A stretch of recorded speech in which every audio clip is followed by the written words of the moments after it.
उत्तर प्रदेश की राजनीति के ऐसे नेता हैं जिनकी सबसे है छंती लेकिन किसी से नहीं है बनती, जो है तो बड़े धारदार लेकिन पता नहीं क्यों सबको लगते हैं नंगी तलवार। पता नहीं कब किस पर चल जाए, पता नहीं कब मचल जाए। तो आज ओम प्रकाश राजभर से दूसरे राउंड की मुलाकात है। ये बड़ा संयोग है दोस्तों कि जब ओम प्रकाश राजभर समाजवादी पार्टी से गठबंधन करने जा रहे थे तो सबसे पहले हमारे प्रोग्राम में थे, जब गठबंधन तोड़ रहे थे तो सबसे पहले हमारे प्रोग्राम में थे, और आज फिर ओम प्रकाश राजभर हमारे साथ है। आज उनसे बात होगी, आइए मेरे साथ। नमस्कार राजभर। नमस्कार। चुनाव से ठीक पहले इसी जगह पर, इसी इमामबाड़े में, इसी प्रज्ञा मिश्रा ने इसी शो में आपसे ये कहा था कि बीजेपी में रहिए, फायदे में रहेंगे। आपको लगता है कि आपको हमारी बात मान लेनी चाहिए थी? हमारी बात मान लेते, बीजेपी में रहते तो फायदे में रहते। जैसे संजय निषाद जी को इसी मंच पर, इसी इमामबाड़े में, यहीं पर हम उनसे कहे थे कि बीजेपी के साथ रहेंगे तो फायदे में रहेंगे। देखिए मंत्री हैं, मौज में हैं। तो मंत्री से कम चर्चा ओम प्रकाश राजभर की है, कम पावर है। पूरे प्रदेश में मंत्री से ज्यादा हैसियत ओम प्रकाश राजभर की है, इतना तो है ही है। आपका भौकाल तो बहुत ज्यादा है भैया। भौकाल नहीं, देखिए सच सत्य परेशान हुआ है, पराजित कभी नहीं हुआ है। ये इतिहास है देश का। तो हम हमेशा सत्य के रास्ते पे चलते हैं। रोड़े तो जरूर हैं, जैसे गांधी जी सत्य के रास्ते पर चले, देश को आजादी दिलाने के लिए तमाम रोड़े आए। बाबा साहब डॉक्टर अंबेडकर जी ने जो देश की व्यवस्था थी उस व्यवस्था के खिलाफ जंग छेड़ा, तमाम रोड़े आए, लेकिन सफलता मिली। भारतीय संविधान दिया, कितना बढ़िया, और देश को आजाद करा दिया। ये बात तो ठीक है राजभर जी, लेकिन आप बहुत जिद्दी हैं। आपको नहीं लगता कि आपकी जिद आप पर भारी पड़ जाती है? नहीं, मैं कोई जिद्दी नहीं हूँ। मैं गरीब, कमजोर, वंचित, शोषित उनके लिए जिद करता हूँ। अरे देखिए, जिद नहीं करते तो गठबंधन ना तोड़ते। अब गठबंधन तोड़ दिए हैं तो वो बंगाल जाने वाले जहाज में एको टिकट सपा आपको दे देती। नहीं नहीं नहीं, अरे हम बंगाल जाकर के स्टूल पर बैठेंगे? हम तो कुर्सी पे बैठते हैं। हम टिकट लेके जाएं जहाज से और स्टूल पे बैठे तो कितनी बड़ी बेइज्जती होगी। हम ऐसे जगह जाते हैं कि जहाँ कुर्सी मिले। जो नेता बंगाल गया, नेताओं को तो कुर्सी बहुत प्रेम होता है भैया, कुर्सी से। कुर्सी की लड़ाई ही होती है, लेकिन नेता जहाज से जाके स्टूल पे बैठ रहे हैं, ये बहुत दुखद बात है। ऐसा नहीं होना चाहिए था नेता के साथ। अच्छा, हाँ। तो आपको क्या लगता है कि अभी अखिलेश यादव वो कहे हैं कि आप पर आत्मा का साया है, और झाड़ फूक कराए कि नहीं कराए हैं? देखिए, हम संविधान को मानते हैं और झाड़ फूक पर हम विश्वास नहीं करते। झाड़ फूक अखिलेश जी को जरूरत है, उनकी आत्मा इधर उधर भटक रही है। जैसे अब वो चुनाव जीतने की बात करते हैं और जा रहे हैं केसीआर से मिलने, जा रहे हैं ममता जी से मिलने, जा रहे हैं लालू जी से मिलने। ये तीनों नेता कई वोट दिलाएंगे यूपी में? तो राष्ट्रीय स्तर पे जगह बना रहे हैं। क्या जगह है? ये तीनों नेता आके यूपी में कई वोट दिलाएंगे। वोट अगर चाहिए तो मायावती जी के यहाँ कुर्सी मिलेगी, 15% वोट मिलेगा। नीतीश जी के यहाँ कुर्सी मिलेगी, वोट मिलेगा। सोनिया जी के यहाँ कुर्सी मिलेगी, वोट मिलेगा, और शोहरत देश में मिलेगी। तो ये लड़ाई मजबूत है, न कि बीजेपी को जिताने के लिए आप मोर्चा बना रहे हो अपने बचने के लिए। तो झाड़ फूक की जरूरत तो उनको है ना, हमको नहीं है। अच्छा, अभी जिद की बात कर रहे थे, झाड़ फूक की बात के बाद सीधे जिद पर आ जाते हैं। आपने जिद की, आप बीजेपी में आइए, नहीं इधर आइए। आप बीजेपी में बने बनाए मंत्री थे, आपने मंत्री पद को लात मार दी। आप समाजवादी पार्टी से गठबंधन किए थे, आपने गठबंधन तोड़ दिया। अरे देखिए, स्वामी प्रसाद मौर्य महासचिव बने बैठे हैं। अरे आप पार्टी में रहते तो कुछ थोड़ा बहुत तो कुछ होता, मतलब आप जो मांग रहे थे देर सवेर मिल जाता। हमसे बड़ा पद तो कोई हो ही नहीं सकता। हम तो अपनी पार्टी के खुद राष्ट्रीय अध्यक्ष हैं और हमारे पीछे करोड़ों लोग दीवाने हैं। हम इस पद को छोड़ करके दूसरी तरफ चले जाएं? और वो जिनकी चर्चा आप कर रही हैं वो वहाँ राष्ट्रीय महासचिव जरूर बने हैं, लेकिन अखिलेश जी के लोडर हैं। अच्छा। अखिलेश जी के वो लोडर हैं और ओम प्रकाश राजभर लीडर हैं। तो दोनों में तो अंतर है। वो तो उनकी मर्जी से काम करेंगे, हम तो अपनी मर्जी से। तो दोनों में अंतर है ना। अच्छा, ये लोडर और लीडर वाली बात आप दूसरी बार बोले हैं, पहले भी आप बीजेपी में लोडर होने की बात करते थे, बहुत सारे लोडरों के नाम भी लिए हैं आप। नहीं, देखिए, लोडर वो होता है मालिक की मर्जी से काम करता है, लीडर वो होता है अपनी मर्जी से काम करता है। तो ओम प्रकाश राजभर अपनी मर्जी से, हम जहाँ चाहते हैं वहाँ जाते हैं, जहाँ चाहते हैं वहाँ से छोड़ के चले जाते हैं। अच्छा, आपको क्या लगता है कि आप फैसले लेने में क्या जल्दबाजी कर देते हैं क्या? नहीं, फैसला हम बहुत सोच समझ के लेते हैं, दल हित में लेते हैं, समाज हित में लेते हैं। जब समझ में आता है कि यहाँ जाने पर समाज का हित है, समाज की चर्चा होगी, समाज को कुछ मिलेगा, तो वहाँ जाते हैं। जब नहीं मिलता तो छोड़ के चल देते हैं। अच्छा, तो समाजवादी पार्टी के साथ गठबंधन आपका ठीक फैसला रहा कि गलत फैसला रहा, आपको क्या लगता है? हाँ, कभी कभी जानबूझ के जहर खाया जाता है। तो आप जानबूझकर जहर खाए थे? जानबूझ करके, जैसे हाथी के दांत दो होते हैं, खाने के लिए, दिखाने के लिए। तो समाजवादी पार्टी दिखाने के लिए तो बहुत थी, लेकिन जब अंदर गया, हम अंदर जाने के बाद मुझे ऐसा महसूस हुआ कि वहाँ लोडर पैदा किए जाते हैं, लीडर नहीं। वहाँ हक की बात मत करिए, वहाँ सिर्फ आप जो वो बोलें वही बोलिए, उससे ज़्यादा मत बोलिए। उसका प्रमाण जितने भी वहाँ मुस्लिम लीडर हैं समाजवादी पार्टी में, 4 बार सरकार थी, और जुल्हा दुनिया अंसारी, साईं दर्जी, फकीर शेख सैयद पठान, कितना उनको दिया सम्मान, कितना उनको सिपाही दरोगा, बाबू चपरासी, तहसीलदार, लेखपाल बनाया समाजवादी पार्टी ने, बहुजन समाज पार्टी ने, कांग्रेस पार्टी ने। इस बात को तो कहाँ है सम्मान समाजवादी पार्टी में? वोट के लिए वो खाली वहाँ डटे हुए हैं कि वोट देंगे। ये बात अंदर जब मैं गया तब मुझे लगा कि सरकार रहते हुए इन्होंने नाई, गोंड, पाल, प्रजापति, राजभर, चौहान, बिंद, कीवट, मल्ला, आर्य, कर्क, बंसी, बंजारा, बहिलिया, खंगार, बारी, बियार, रजवार, राजभर, राजधोब, इन जातियों के विषय में कुछ नहीं किया। जब अंदर हम गए कि हम के भाई इसके लिए आपने क्यों नहीं किया? 27% रिजर्वेशन का लाभ जब इनको नहीं मिला। तो अभी तो पिछड़ों की बात कर रहे हैं, कह रहे हैं रामचरितमानस की जो लाइनें हैं वो पिछड़ों के लिए बिल्कुल ठीक नहीं है, और स्वामी प्रसाद मौर्य पिछड़े नेता है, उनको बहुत दुख होता है। आप भी पिछड़े समाज से आते हैं, तो आपको दुख होता है? नहीं होता? जरा सोचिए, जब 4 बार बहुजन समाज पार्टी में स्वामी प्रसाद मौर्य जी मंत्री थे, तब महिलाओं का अपमान, पिछड़ों का अपमान, दलितों का अपमान नहीं दिखाई दिया। जब 4 बार मंत्री थे और जब सत्ता जाते देखा तो रामम शरणम गच्छामि, राम की शरण में चले गए। तुलसीकृत रामचरितमानस पर माला फूल चढ़ाया, अगरबत्ती चढ़ाया, कपूर लेके आरती किए, और उसके बाद बेटी को सांसद, अपना मंत्री बन गए। तो 5 साल लगातार ये चौपाई, ये दोहा, ये सब नहीं याद आया। और फिर सत्ता उनको लगा कि जा रही है, तो अखिलेशम शरणम गच्छामि, तो अखिलेश की शरण में चले गए। और वहाँ गए तो चुनाव हार के आए, तो अखिलेश की कृपा से एमएलसी बन गए। शरण में तो आप हो गए थे? नहीं, रण में तो मैं गया, तो मैं तो जीत के चला आया, वो गए हार के चले आए। अच्छा, तो अब अखिलेश की कृपा से एमएलसी बन गए। 10 महीना कोई जानने वाला नहीं था। तो अब धीरे धीरे उनको लगा कि हम कुछ ऐसी बात बोले कि सत्ता मिल जाए।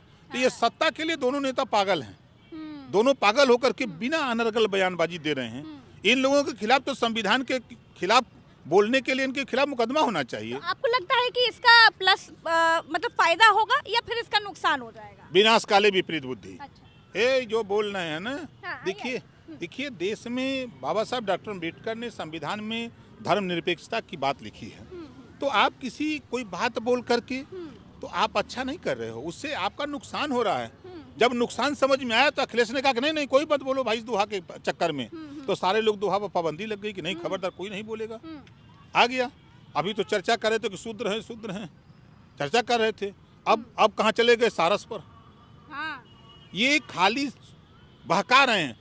ये हिम्मत नहीं है कि सामाजिक न्याय समिति पर उनके यहाँ चाहे स्वामी प्रसाद मौर्य हो, चाहे अखिलेश जी हो, चाहे कोई नेता हो। अच्छा, सारस से याद आया, अखिलेश यादव सारस के साथ फोटो खिंचा लिए, तो जो है सारस को पक्षी विहार वाले, वन विहार वाले उठा के ले गए। आप इसीलिए तो गठबंधन नहीं तोड़ दिए कि ना रहेगा सपा साथ गठबंधन, ना रहेगा सीबीआई ईडी का डर, ना सीबीआई का डर। अगर सारस को उठा ले गया वन विभाग, तो अखिलेश जी को चाहिए था कि भैंस के यहाँ चले जाते, गाय के यहाँ चले जाते, बैल के यहाँ चले जाते, तब किसको उठा के ले जाते ये वन विभाग वाले, तब न समझ में आता। लेकिन अब वही है कि खाली सत्ता के लिए ये पागल होकर के अनर्गल बयानबाजी है और कुछ है नहीं। और जनता 4 बार सत्ता में ये लोग रह चुके हैं। जनता इनको परख ली है कि कितना इनसे लाभ और हानि है, इस बात को समझ लिए हैं। तो अब ये लोग सत्ता के लिए तड़फड़ा रहे हैं। अब उस तड़फड़ाहट में क्या बोल रहे हैं उनको खुद नहीं समझ में आ रहा है।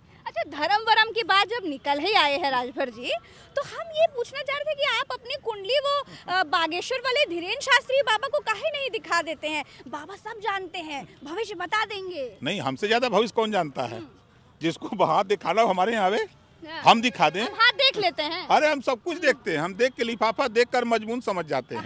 हमारा भाग्य देख कर क्या देख रहे हैं आप बताइए? आपका भाग्य अति सुंदर है। अरे बहुत बढ़िया। आपकी जोड़ी अति सुंदर है। बहुत शुक्रिया। अच्छा, सनातनी बाबाओं से बहुत दिक्कत है आपको। योगी बाबा को आप कहते हैं कि वो घंटा बजाने वाले हैं, आप धीरेन्द्र शास्त्री वाले जो बागेश्वर वाले बाबा उनको कहते हैं कि इनका हाल राम रहीम जैसा होगा, ऐसा का है?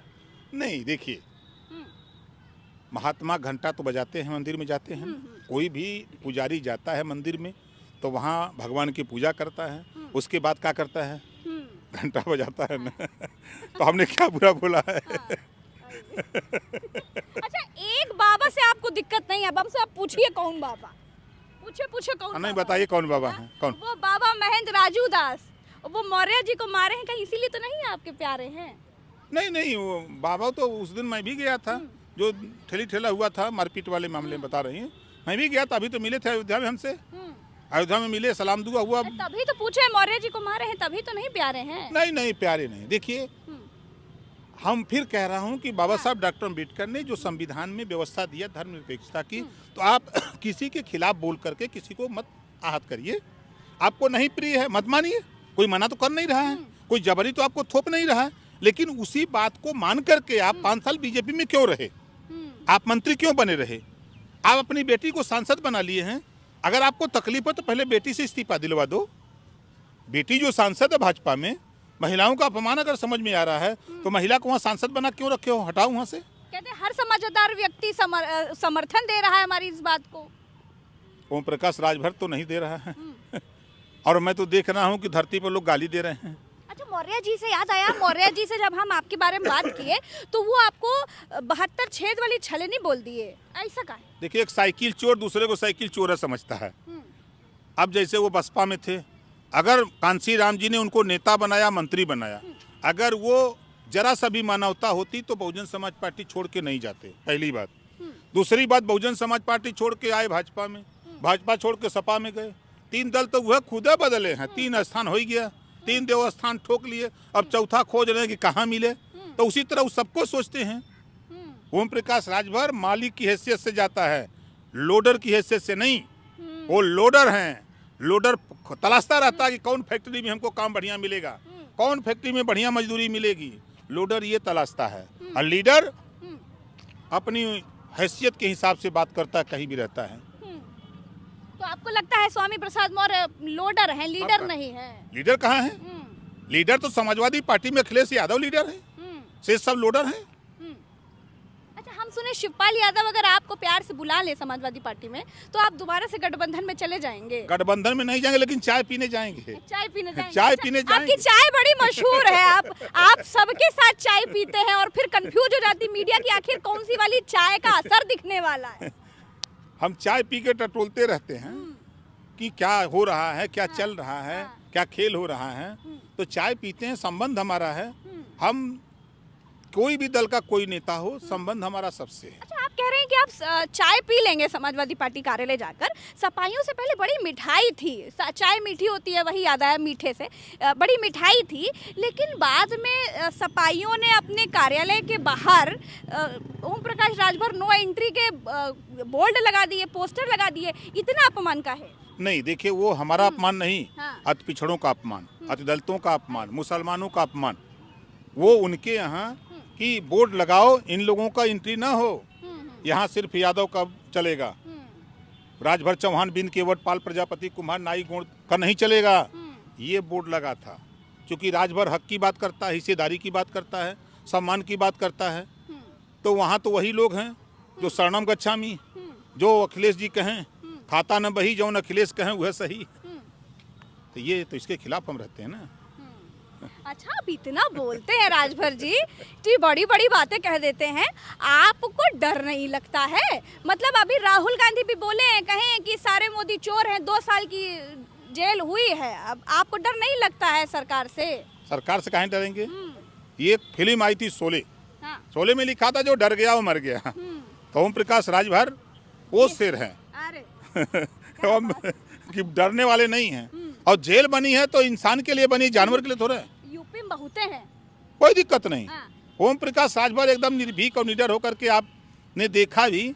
हम जब से राजनीति में आए हैं तब से एकदम खुली बात रहते हैं, खुली किताब पढ़ लो, चाहे जैसे मर्जी वैसे बतिया लो, चाहे जहाँ चाहो वहाँ भिड़ लो हमसे। अच्छा, आप कहते हैं अखिलेश यादव का स्वभाव ठीक नहीं है, ऐसा क्यों कहते हैं आप?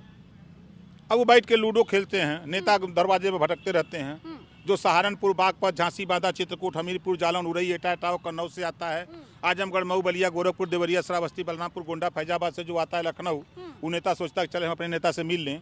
और बेचारा वही दरवाजे भटकते भटकते आया, होटल में दिया 4000 रुपया, फिर रात बीत गई नहीं मिले, फिर रात बीत गई नहीं मिले, फिर वो ट्रेन पकड़ा लौट गया। इस बात से नेता का मतलब है कि अपने नेता से मिलो, बात करो। आपसे नहीं मिलते थे क्या अखिलेश? अरे हमसे कौन नहीं मिलेगा धरती पर, जिसको धरती पर रहना है वो प्रकाश राजभर से मिलना है। अच्छा, आप पहले कहते थे कि अखिलेश यादव ने सब दगे कारतूस इकट्ठा कर ताकत को दिखाया, उसी तरह जिन लोगों को इकट्ठा किया, अगर थोड़ी थोड़ी ताकत तो दिखाते। तो सपा आपको सम्मान क्यों नहीं दे पाई? आप तो जीते। नहीं, हम जीते अपने पौरुष से जीते कि उनके। हाँ। हम 6 सीट जीते और उनको जो है 121 सीट जितवा दिए, 119 सीट तो हम उनको जितवा दिए। बात बिगड़ने का कारण क्या रहा? देखिए, वहाँ सबसे बड़ी बात है कि अहंकार। हमको जो उन्होंने सीट दी, 16 सीटें दी, 12 सीटों पर कह रहे हैं कि हमारा प्रत्याशी लड़ा दो। अब हमारी पार्टी के लोग क्या करेंगे? जिद करके उन्होंने अपना प्रत्याशी लड़ाया और डमी कैंडिडेट देना शुरू किया कि कुल हार जाए। वो तो हम लोग अपना क्षेत्र में अपने बदौलत हम लोग लड़ करके जीत के आए हैं। और नहीं तो ये इनकी जो चाहत थी, समाजवादी पार्टी मान लिया कि ओम प्रकाश राजभर गलत था, बाबू सिंह कुशवाहा भी गलत थे, उनको कहा हमारी पार्टी में आ जाओ, 4 सीट ले लो। प्रेमचंद प्रजापति, बाबू रामपाल, रामसागर बिंद, अनिल चौहान जैसे लोग, सब लोग उनके यहाँ से दुखी होकर के लौट गए। लेकिन मैंने, शायद याद होगा, आपने सुना होगा, मैंने कहा था कि एक भी सीट अखिलेश नहीं देगा तब भी इसके साथ चुनाव तक रहूंगा। कहा था मैंने। हाँ, इसी नाते कहा था कि जब वो दौड़ा रहे थे हमको सीट को लेके, हमने कहा कि एक भी सीट नहीं दोगे भाई तब वो तुम्हारे साथ रहूंगा चुनाव तक, और चुनाव करा करके फिर सलाम ठोकूंगा। तो वही किया। अच्छा, राजनीति में थोड़ा सा तो मतलब आसान, थोड़ा सा ढीला होना चाहिए, लेकिन आप इतने कड़क हैं, अपने उसूलों पर चलते हैं, अपनी जिद मनवा के रहते हैं, ऐसे कैसे काम चलेगा राजभर जी? क्यों नहीं चलेगा? देखिए, राजनीति में जो बाबा साहब डॉक्टर अम्बेडकर ने संविधान में व्यवस्था दिया, तो उस व्यवस्था के तहत जनता चुन के भेजती है सदन में लड़ने के लिए, और लोग आते हैं तो पीछे बैठ के सुरती मल के खाते हैं। वो बहुत लोगों को देखा हूँ। और स्पीकर महोदय पूछते हैं कि बताओ भाई ये इन मुद्दों पर कितने लोग सहमत हो। तो पीछे से पूछते हैं क्या बात है, तो कदो हाथ उठाओ, तो वो हाथ उठा देते हैं। फिर पूछते हैं कि भैया काहे हाथ उठाए हो, तो कहा पता नहीं काहे हाथ उठा दिए। अब बताओ, यही सीना तो जनता चुन के भेजती है। जनता चुनती है अपनी समस्या के लिए। आपने देखा होगा, अभी सदन चला है, जो बात मैं आपके सामने बोल रहा हूँ, घरेलू बिजली के बिल माफी पे, एक समान अनिवार्य फ्री शिक्षा, गरीबों का इलाज फ्री, जातिवार जनगणना, जितने मुद्दे हम, चाहे शराबबंदी का मुद्दा हो, जितने मुद्दे हम आपके सामने बोल रहे हैं, वही जनता के बीच में बोलते हैं, वही सदन में बोलते हैं। एक भी नेता की सदन में हिम्मत नहीं है कि कोई सामाजिक न्याय समिति की रिपोर्ट पे चर्चा करे, चाहे कोई दल का कोई नेता हो। हिम्मत नहीं है। अगर हिम्मत है तो ओम प्रकाश राजभर बोलता है। घरेलू बिजली के बिल माफी के सवाल पे सदन के अंदर अगर बोलता है तो ओम प्रकाश राजभर आपके सामने, चाहे जनता के बीच में, जहां भी बोलता है एकदम खुले। ओम प्रकाश राजभर अपने आप को बिल्कुल जमीनी नेता बताते हैं, अपने कार्यकर्ताओं के लिए हमेशा जूझते हैं, लड़ते हैं, हमेशा उनका हक की बात करते हैं। लेकिन कहीं ना कहीं दिल में थोड़ा तो लगता होगा कि सत्ता के साथ, पावर के साथ रहना बहुत लाभकारी होता है, मंत्री होना बड़ा लाभकारी होता है। बहुत सारे काम ऐसे होते हैं जब आपके पास पावर होती है तब आप कराते हैं। तो आपको लगता है इसकी कोई कमी कभी? नहीं, कभी हमने कमी महसूस नहीं की।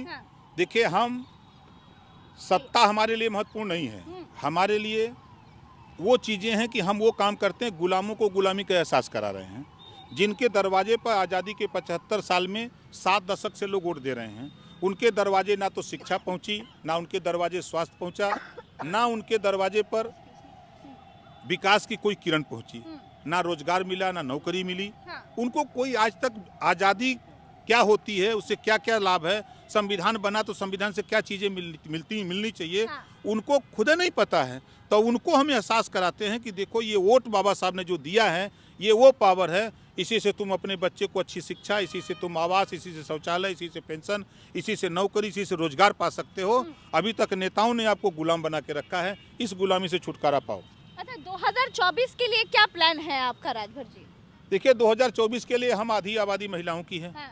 अभी हमने देखा कि आपने फैजाबाद मंडल, आजमगढ़ मंडल, दिल्ली वाली बीजेपी के बस्ती साथ मंडल, गठबंधन के लिए नहीं, कुछ प्लानिंग चल रही? गोरखपुर मंडल, 4 मंडलों में हमने महिला सम्मेलन किया। हाँ। उनको समझा रहे हैं कि लोकसभा विधानसभा आधी आबादी महिलाओं की है तो आधी सीटें लोकसभा विधानसभा की आरक्षित हो जाएं। हाँ। नौकरियों में 50% सीटें आरक्षित हो जाएं।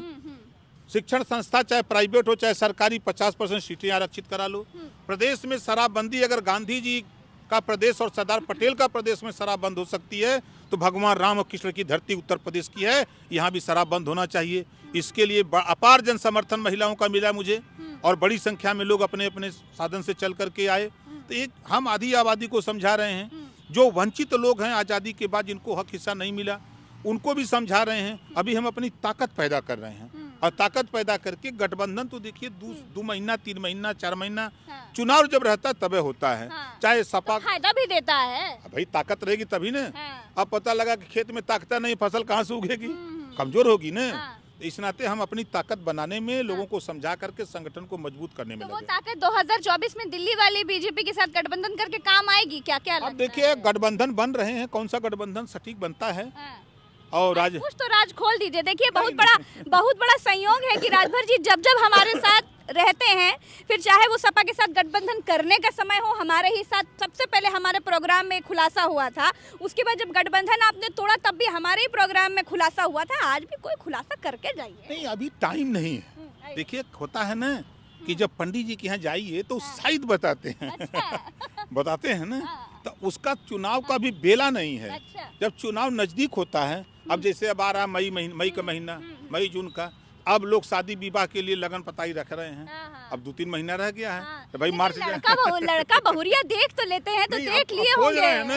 अब जैसे तो नहीं, ये मार्च अप्रैल में खोज रहे हैं, अब मई जून में होगी शादी, तो उसी तरह 4 महीना बता रहे हैं, तो वही 4 महीना जब चुनाव का रहेगा तो फिर होगा। अभी खुदाई चल रही है। नहीं, अभी खोजाई शुरू होगी जब 4 महीना रह जाएगा चुनाव तब। अच्छा। तो भाई और सबसे बड़ी बात यह है कि अभी 2024 में आपका क्या रोल होने वाला है, हम क्या कुछ अलग देखने वाले हैं?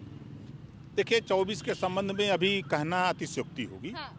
अभी 24 का चुनाव लगभग साल भर है, तो अभी प्रदेश और देश में बड़े बड़े गठबंधन की तैयारी हो रही है।